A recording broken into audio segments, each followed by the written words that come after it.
अवैध धंद्यांच्या स्पर्धेतून गुन्हेगारांनी एका तरुणाला गोळ्या घालून ठार मारण्याचा प्रयत्न केला। कपिलनगर येथील कामगार नगर चौकात शुक्रवारी पहाटे हा प्रकार घडला। नेम चुकल्याने तरुणाचा जीव वाचला, मात्र त्यानंतर गुन्हेगारांनी त्यांच्या मित्रावर हल्ला करून त्याला जबर मारहाण केली। या घटनेची माहिती मिळताच पोलीस दाखल झाले। पोलिसांनी जखमींना उपचारासाठी रुग्णालयात दाखल केले असून आरोपींचा शोध सुरू आहे।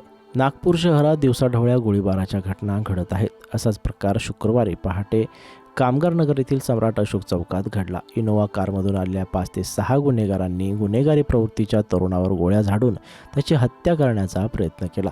सोनू उर्फ बंदर नावाच्या तरुणावर हा गोळीबार झाल्याचं सांगण्यात येत आहे। सोनू शुक्रवारी पहाटे त्याचा मित्र शेख अमजदसोबत मोमीनपुरा परिसरात गेला होता। सोनूचा गांजा आणि एमडीच्या अवैध तस्करीच्या व्यवसायाशी संबंध आहे।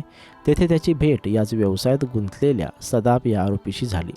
आरोपी सदाफनं सोनूला त्याच्या परिसरात व्यवसाय करण्यापासून रोखण्याची धमकी दिली होती, मात्र किरकोळ बाचाबाचीनंतर धोका ओळखून सोनू मित्रासोबत दुचाकीवरून घरी परतला। दरम्यान सदाफ त्याच्या इतर 5 ते 6 साथीदारांसह एका इनोवा कारमध्ये बसून सम्राट अशोक चौकात पोहोचला।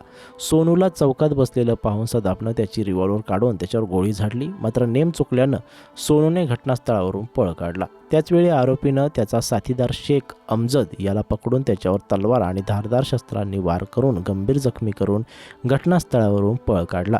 दरम्यान आरोपीचा आता शोध सुरू असून सूत्रांवर विश्वास ठेवायचा झाल्यास सदाफचा संबंध इप्पा टोळीशी आहे। या घटनेनंतर पोलीस दलात खळबळ उडाली आहे। पोलिसांची वेगवेगळी पथके गुन्हेगारांचा शोध घेत आहेत।